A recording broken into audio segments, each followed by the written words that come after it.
What's up, guys? Today I'm going to be doing deck profile of the deck that I've played for the whole of this format. Basically, it's a deck that me and a friend of mine came up with the day that the January 2014 list came out. So that was like December or something, I think like 15th or something. Ever since then we've been playing this. We've essentially built it from scratch and been working on it for the past 4 months or so, just gradually making changes to it.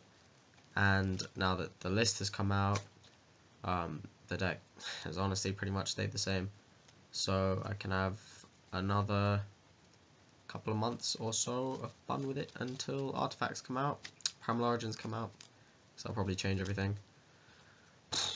But yeah, I'll show it off. This is like, it's a really weird way of showing everything, but I'm a pro, so I can't be bothered to get a camera out and then film it and then upload it, so I'm doing it like this. So enjoy. I'll put the list in the description because, you know, all you net decking people, you're gonna love it. So I'll start off with the 4 rulers, because like you see this one, the red one, yeah, so good. So I saw it and I was like wow, this card is insane. I have to spend my entire life just worshipping this card. Like as long as Blaster exists, dragons will always be good, because like you pick it up and you read it and you're like, I can't even read this that well because it is German and I'm a pro, so I only read English. I pick it up and I look at it and I'm like, wow, you know, you can summon this really easily and then just like attack, and they're like, oh, because they take that strong 2/8. So yeah, I just admire it. I have a lot of respect for Blaster. Blaster is my friend. Me and Blaster go way back. Like, Blaster's a good friend of mine.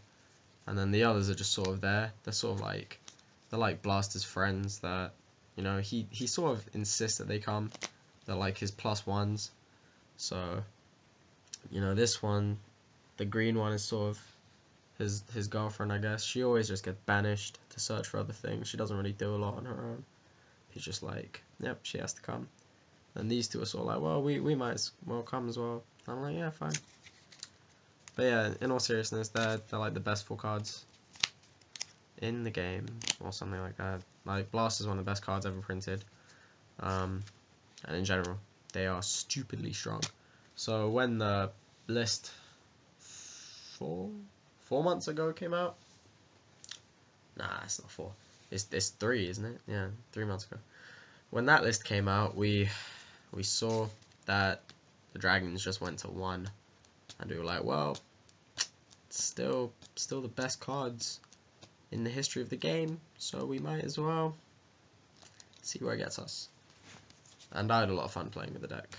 So start off with the 4 rulers, then the 2 wind tuners, 1 debris and 1 Corsesca, because they are both great.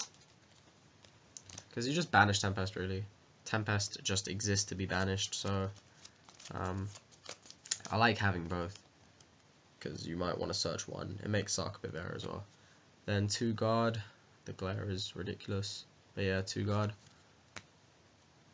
Then also 1 of each mythic. I play 1 of each. I play it because Fellground is great, but I play and also makes like Sark good, and banishing Tidal and Redox effectively makes them good. The reason why I play 1 of each is because you don't really want to draw into them, because they create inconsistencies. Like if you have 1 of them on your own, it just sort of sits around and makes bad hands. So I run 1 of each because you can search them when you need to. Brown you use a bit with Tidal. Blue is used a bit less, but you can discard it for trading and things like that, so it's okay. 1 of each has been great. I wouldn't run anymore, because it'll create bad hands. Then I play 2 Cardcar D and 1 Mymeleo. I would prefer to run 3 Cardcar D. I have ran 3 Cardcar D up until this point, but I can't find Cardcar D. I don't know where it is. So I put in the Mymeleo. Mymeleo is pretty good. I ran it for a bit last format because it helped against Fire Fist. I found with Cardcar D that it was a bit too passive, especially going second. While Mymeleo, it lets you search the Bottomless and stuff like that. Plus it's cool. You're like, you can attack a little bit. So yeah, that's pretty good. But Cardcar D is what I'd prefer. Cardcar D is really important to this deck, in my opinion. It makes everything sort of tick because it lets you draw, and you don't mind passing your turns really. Especially as the format is now, with Fire Fists and Mermails having been reduced in power, because there's less early game aggression. So you can waste turns essentially with Cardcar D. So if I had my 3rd Cardcar D, I would be running that, but for now I don't, so I'm running Mymeleo, which makes me sad. Then 1 T-King, because like if you look at it, can't really see because the glare is too bad. Try and put it as close as possible. You see like that 1900 attack and that effect, which you probably can't read. Those 2 things, I saw it, I was like, wow, this is a really good card. I'm gonna put 1 in. So I did put 1 in. And then in all seriousness, T-King is a great card, obviously. Then 1 White Stone and 1 Blue Eyes, because Blue Eyes was my first ever card, so I was like, well, I have to put it in. So I put it in, and then I thought like, well, if I'm gonna play Blue Eyes, I might as well play a White Stone because it's like a smaller Blue Eyes. So it's like you got the big one, and then you got the small one. It's like an homage to pendulum summoning before it happens, because I stick this one as the A and then this one as the 1, and then I'm like, so it's like futuristic thinking. I'm thinking of the future before it happens. The reason why I put in White Stone and Blue Eyes is because I found that it accelerates the deck a little bit more. White Stone makes Consonance a bit more consistent, which is great, and then Blue Eyes opens up trade-in a little bit, which is also great. It just served a weird little glue function with the deck, just gelled everything together, which I quite liked. So 1/1 is cool. Plus Blue Eyes is my guy from day 1, so I love it.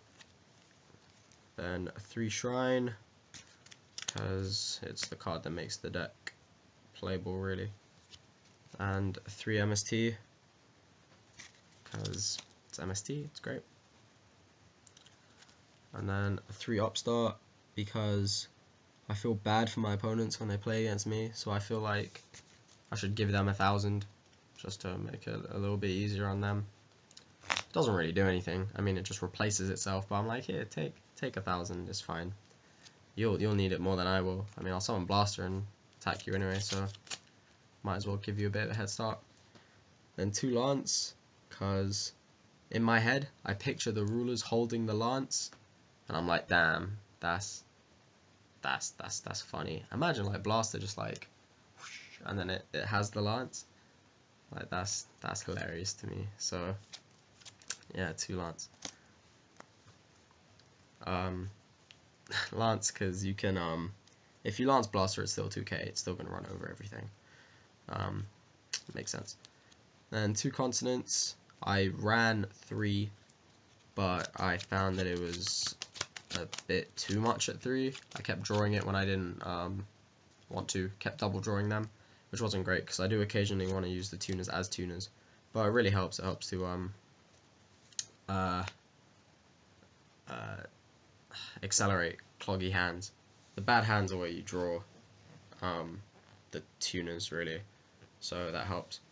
And then 1 trade-in, because I have 2 targets, and it's great. One of them is pretty much searchable in Blue Eyes. You can do so many things to get in the grave. Then 1 book, and 1 sock, and 1 burial. So that's 17 spells. Then for the traps, I play 2 skill drain, because it's one of the main reasons to play this deck. Skill drain is really good. I don't know why it's not at 1. But yeah, it's just a really good card. Then 1 Mirror Force, because it tested well. You could drop it for a Compulse, I don't know. If I were to run 3 Cardcar D, then I would be running a Compulse as well. So that 1 Mirror Force would be fine. The 1 TT, 1 Warning, a Bottomless, and a regular Trap Hole, because for now I'm playing the Mymeleo. If I were playing Cardcar D, the 3rd Cardcar D, then this would be a Compulse. But currently I do not have Cardcar D, because one of my miscreant friends probably has it, or it's lying around. But yeah, in all seriousness, I've had a lot of fun with this deck.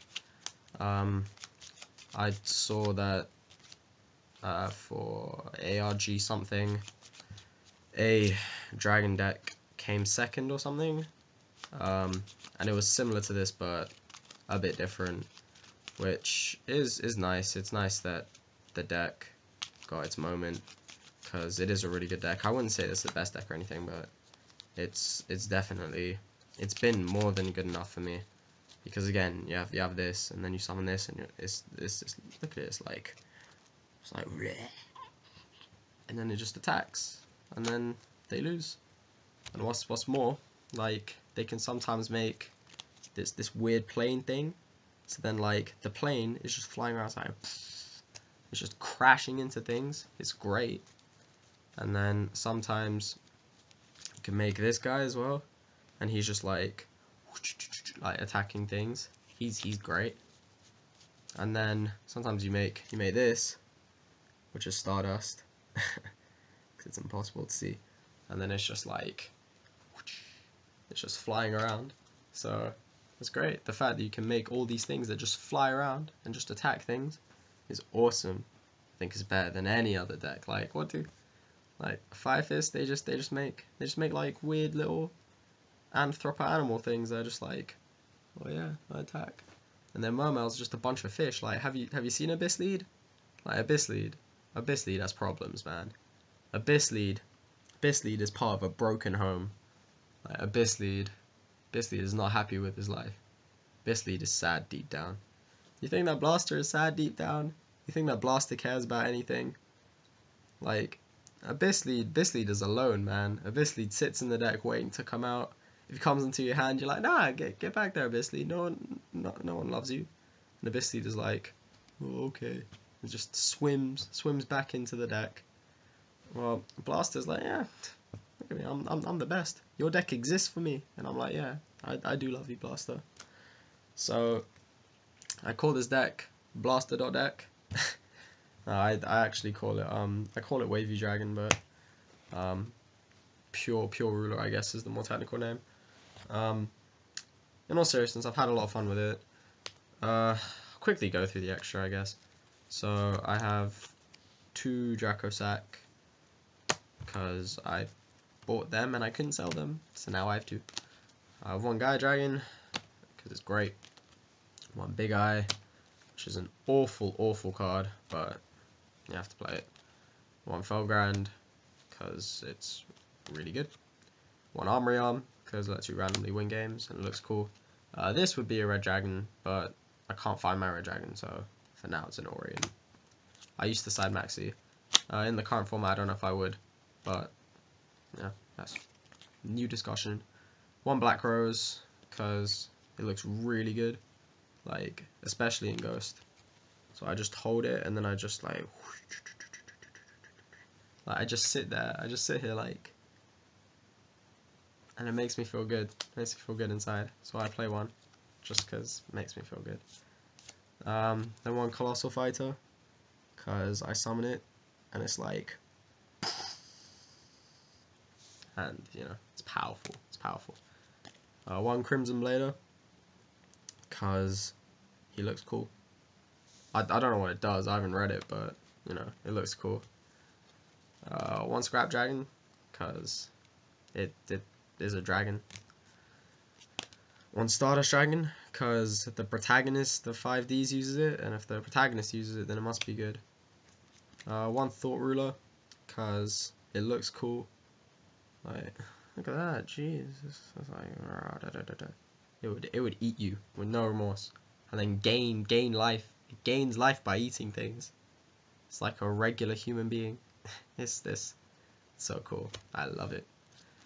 And then 1-star eater, because it eats stars, unless you're Japanese, because then the translation is different. It's actually born from a star rather than eating it. But like, you look at it, and you see it has that 3,200 attack. Then you look at the art, and you see this just eating everything, and you're like, wow. I admire this card. This card is like Blaster.